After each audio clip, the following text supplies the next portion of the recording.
ഒന്ന് രാജാക്കന്മാർ 11 അധ്യായം 1 മുതൽ 43 വരെയുള്ള വാക്യങ്ങൾ. സോളമന്റെ അധപതനം. സോളമൻ രാജാവ് അനേകം വിദേശ വനിതകളെ പ്രേമിച്ചു. ഫറവോയുടെ മകളെയും മവോരിബർ, അമനോയർ, ഏദോമ്യർ, സീദോയർ, ഹിത്യർ എന്നീ അന്യവംശങ്ങളിൽപ്പെട്ട സ്ത്രീകളെയും ഭാര്യമാരാക്കി സ്വീകരിച്ചു. നിങ്ങൾ അവരുമായി വിവാഹബന്ധത്തിൽ ഏർപ്പെടരുത്. അവർ നിങ്ങളുമായി അവർ നിങ്ങളുടെ ഹൃദയങ്ങളെ തങ്ങളുടെ ദേവന്മാരിലേക്ക് വശീകരിച്ചു കളയുമെന്ന് അവരെക്കുറിച്ച് കർത്താവ് ചെയ്തിരിക്കുന്നു. സോളമൻ അവരെ ഗാഢമായി പ്രേമിച്ചു. അവന് രാജ്ഞി സ്ഥാനമുള്ള 700 ഭാര്യമാരും 300 ഉപനാരികളും ഉണ്ടായിരുന്നു. അവർ അവന്റെ ഹൃദയം പ്രതിച്ചേൽപ്പിച്ചു. സോളമന്റെ വാർദ്ധക്യമായപ്പോൾ ഭാര്യമാർ അവന്റെ ഹൃദയത്തെ അന്യദേവന്മാരിലേക്ക് തിരിച്ചു.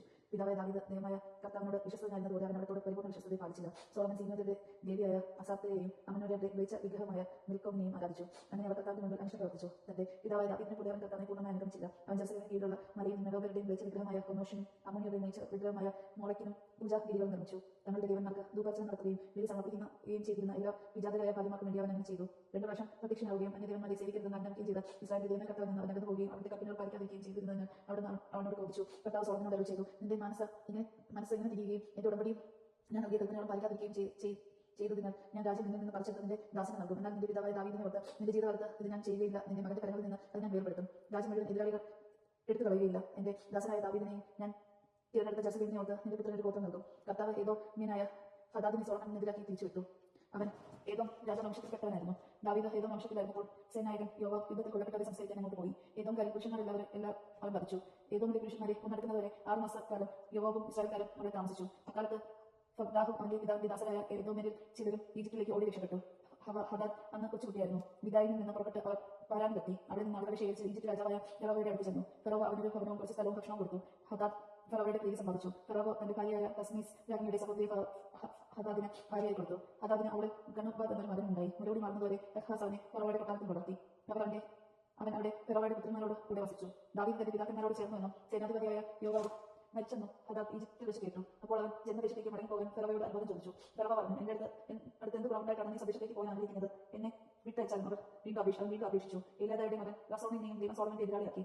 അവൻ തന്റെ യജമാനനും സോബായിലെ രാജാവുമായ ഹദസേസിന്റെ അടുത്ത് നിന്ന് ഓടിപ്പോന്നവനാണ്. ദാവീദ് സോബാക്കാരെ സംഹരിച്ചപ്പോൾ റസോൺ ഒരു കവച സംഘം രൂപകരിച്ച് തന്റെ തലവനായി. അവർ ദമാസ്കിൽ പോയി താമസിക്കുകയും അവിടെ ദമാസ്കിലെ രാജാവാവുകയും ചെയ്തു. സോളമന്റെ കാലം മുഴുവൻ അവൻ ഹദാദിനെ പോലെ ദുഷ്കൃത്യങ്ങൾ ചെയ്ത് ഇസ്രായേലിന്റെ ശത്രുവായി ജീവിച്ചു.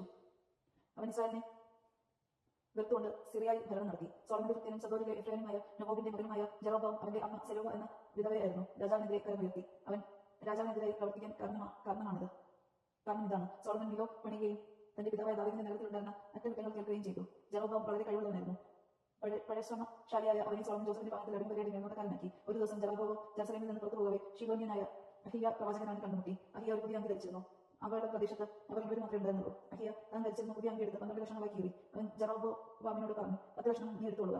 ഇസ്രായേലിന്റെ ദൈവമായ കർത്താവ് അരുളി ചെയ്യുന്നു, ഞാൻ സോളമന്റെ കയ്യിൽ നിന്ന് രാജ്യം എടുത്ത് 10 ഗോത്രങ്ങൾ നിനക്ക് തരും. നിന്റെ ദാസനായ ദാവീദിനെ ഓർത്ത് ഇസ്രായേലിന്റെ എല്ലാ ഗോത്രങ്ങളിൽ നിന്ന് തിരഞ്ഞെടുത്ത ജെറുസലേം നിലത്തി ഓർത്ത് അവനൊരു ഗോത്രം നൽകും. അവൻ എന്നെ മറന്ന സീദോന്യരുടെ ദേവി അസ്താർത്തയെയും മെബാബലിയുടെ ദേവനായ കെമോഷിനെയും അമനോരുടെ ദേവനായ മിൽക്കോമിനെയും ആരാധിച്ചു. അവൻ തന്റെ പിതാവായ ദാവീദിനെ പോലെ എന്റെ മാർഗ്ഗത്തിലൂടെ ചരിച്ച് എന്റെ മുമ്പിൽ നീതി പ്രവർത്തിക്കുകയോ എന്റെ കൽപ്പനകളും നിയമങ്ങളും അനുസരിക്കുകയോ ചെയ്തില്ല. എങ്കിലും രാജ്യം മുഴുവൻ ഞാൻ അവനെ എടുക്കുകയില്ല. അവന്റെ ജീവിതം മുഴുവൻ ഞാൻ തിരഞ്ഞെടുത്തവനും എന്റെ കൽപ്പനകളും നിയമങ്ങളും അനുസരിച്ചവനും എന്റെ ദാസനായ ദാവീദിനെ ഓർത്ത് ഞാൻ അവനെ രാജാവായി നിലനിർത്തും. എന്നാൽ ഞാൻ അവന്റെ പുത്രന്റെ കയ്യിൽ നിന്ന് രാജ്യം എടുത്ത് 10 ഗോത്രങ്ങൾ നിനക്ക് തരും. എങ്കിലും എന്റെ നാമം നിലനിർത്താൻ ഞാൻ തിരഞ്ഞെടുത്ത ജെറുസലേം നഗരത്തിൽ എന്റെ മുമ്പിൽ എന്റെ ദാസനായ ദാവീദ് സദാ ഒരു ദീപം ഉണ്ടായിരിക്കാൻ അവന്റെ പുത്രന് ഞാൻ ഒരു ഗോത്രം നൽകും. ഞാൻ നിന്നെ സ്വീകരിക്കും. നീ ഇസ്രായേലിന്റെ രാജാവായ ദേശം ഭരണം നടത്തും. എന്റെ കൽപ്പനകൾ സ്വീകരിച്ച് എന്റെ മാർഗ്ഗത്തിൽ ചലിക്കുകയും എന്റെ ദാസനായ ദാവീദിനെ പോലെ എന്റെ പ്രമാണങ്ങളും കൽപ്പനകളും പാലിക്കുകയും ചെയ്തുകൊണ്ട് എന്റെ ദൃഷ്ടിയിൽ നീതി പ്രവർത്തിച്ചാൽ ഞാൻ നിന്നോട് കൂടെ ഉണ്ടായിരിക്കും. ദാവീദിനെ പോലെ നിനക്കും സ്ഥിരമായ ഭവനത്തെ പണി ഇസ്രായേലിനെ നിനക്ക് നൽകുകയും ചെയ്യും. ദാവീദിന്റെ അനന്തര തലമുറകളെ ഇങ്ങനെ ഞാൻ പീഡിപ്പിക്കും. എന്നാൽ അത് എന്നേക്കുമായിട്ടല്ല. സോളമൻ ജെറോബോവാമിനെ കൊല്ലാൻ ശ്രമിച്ചു. എന്നാൽ ജെറോബോവാം ഈജിപ്റ്റ് രാജാവായ ഷീഷാക്കിന്റെ അടുത്തേക്ക് പലായനം ചെയ്തു. സോളമന്റെ മരണം വരെ അവൻ അവിടെ ഉണ്ടായിരുന്നു.